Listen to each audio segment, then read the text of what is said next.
Chers amis du dessous des cartes, voici Covid-19, une leçon de géopolitique. Et aujourd'hui, nous allons nous intéresser à l'industrie mondialisée du sport, elle aussi impactée par la pandémie du Covid-19. Vous savez qu'ont été reportés ou annulés le Tour de France, le tournoi international de Roland-Garros et les Jeux olympiques de Tokyo. Alors, dans un instant, nous serons en ligne avec Pascal Boniface. Il est le directeur de l'IRIS, l'Institut des relations internationales et stratégiques. Il est aussi un spécialiste de ce qu'on appelle la géopolitique du sport. Alors, justement, commençons par regarder pourquoi les États investissent autant pour exister dans la compétition internationale des grands événements sportifs. Voici par exemple la carte des derniers gagnants de cette compétition parfois féroce pour des Jeux olympiques, des Coupes du monde de foot, de cricket ou de rugby. Vous le savez, en 2024, c'est à Paris que brillera la flamme des Jeux olympiques. Regardez les principaux sites retenus pour cet événement mondial, 14 dans Paris intramuros et 14 en Île-de-France, avec le village olympique à Saint-Denis. Infrastructure, tourisme, droit télé, la capitale française attend de multiples retombées économiques. Et aussi symboliques, bien sûr, puisque c'est l'occasion de montrer le drapeau, c'est-à-dire d'affirmer en grand sa puissance sportive. Affirmer en grand sa puissance sportive, c'est notamment ce que fait le Qatar. Le Qatar qui poursuit ses préparatifs en vue de la Coupe du monde de foot de 2022, malgré l'épidémie de coronavirus. Pas de report prévu pour le moment, mais en revanche, des ONG qui alertent sur une surexposition au virus inquiétante pour ces ouvriers étrangers qui sont en train de construire les stades. Le Qatar s'en défend, il faut dire qu'il joue gros dans cette affaire, lui qui a fait du sport son arme fatale dans sa stratégie de soft power. Le Qatar, monarchie de la péninsule arabique, s'est lancé depuis quelques années dans une intense diplomatie sportive avec le sponsoring du maillot du FC Barcelone tout d'abord, et puis bien sûr l'achat du PSG et de ses nombreuses stars, culminant avec la prise de l'étoile brésilienne Neymar, la diffusion des grandes ligues européennes sur sa chaîne beIN et aboutissement en 2022, l'organisation de la Coupe du Monde. Merci d'être en ligne avec nous, Pascal Boniface. Je rappelle que vous êtes le directeur de l'IRIS, l'Institut des relations internationales et stratégiques, et notamment spécialiste de la géopolitique du sport. Pascal, cette crise du Covid-19, elle va aussi coûter très cher au sport mondial. Oui, effectivement, parce que le sport est à l'arrêt et le sport était devenu le symbole même de la mondialisation.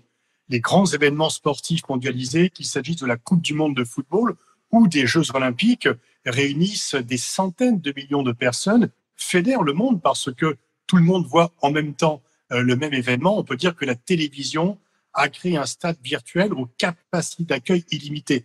Et sans parler de ces événements phares, le Tour de France, les grands tournois de tennis également, réunissent des dizaines, des centaines de millions de personnes et tout est à l'arrêt. Le sport s'est arrêté et c'est effectivement très surprenant puisque, y compris pendant les Secondes Guerres mondiales, y compris pendant la Seconde Guerre mondiale, le sport ne s'était pas mis à l'arrêt. Il n'y avait plus, bien sûr, de matchs internationaux, mais au moins les compétitions nationales continuaient. Là, c'est l'ensemble du sport mondial qui est à l'arrêt, sauf effectivement en Biélorussie où le football a continué, mais c'est quand même un exemple un petit peu à part. Alors, je le disais tout à l'heure, le Qatar est en plein préparatif de la Coupe du monde de football de l'hiver 2022 et il y a eu des polémiques sur la surexposition au virus des ouvriers étrangers qui travaillent sur ces chantiers sportifs. Expliquez-nous pourquoi le Qatar joue gros dans cette affaire, Pascal Boniface. Le Qatar joue gros à plusieurs titres. D'une part, le Qatar a misé sur le sport pour exister sur la carte. Le Qatar est un tout petit pays et qui a eu deux stratégies pour exister sur la carte, surtout par rapport à son rival de toujours, l'Arabie Saoudite, pays plus important et qui a toujours eu des appétits sur le Qatar. C'est Al Jazeera d'un côté, le sport de l'autre. Et effectivement, en organisant la Coupe du monde de football, vous êtes visible partout. Sauf que depuis que le Qatar a obtenu l'obtention de cette Coupe du monde, c'est contesté par ceux qui ont perdu la compétition, notamment les États-Unis. C'est contesté aussi pour les conditions de travail sur les chantiers, mais c'est le cas de tous les chantiers dans le Golfe. Et donc, le Qatar craint toujours qu'on vienne lui retirer cette compétition, ce qui serait bien sûr un coup terrible. On est maintenant à 2 ans de l'événement, sauf événement extraordinaire, je pense que la Coupe du monde aura lieu. Les Jeux olympiques devraient avoir lieu à Tokyo avec 1 an de retard et la Coupe du monde en 2022 au Qatar.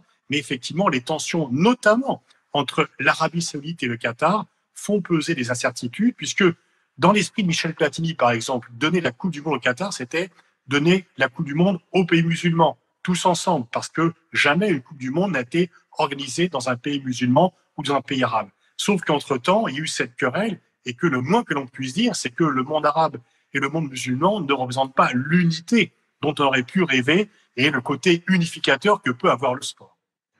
Alors arrêtons-nous maintenant sur le Japon. Nous disions le Japon obligé de reporter les Jeux Olympiques de Tokyo. Pourquoi est-ce que ce report, c'est particulièrement une catastrophe pour le Japon de Shinzo Abe?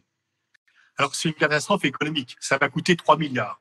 Et donc effectivement, c'est quand même lourd. Et puis Shinzo Abe voulait faire des Jeux Olympiques son triomphe personnel.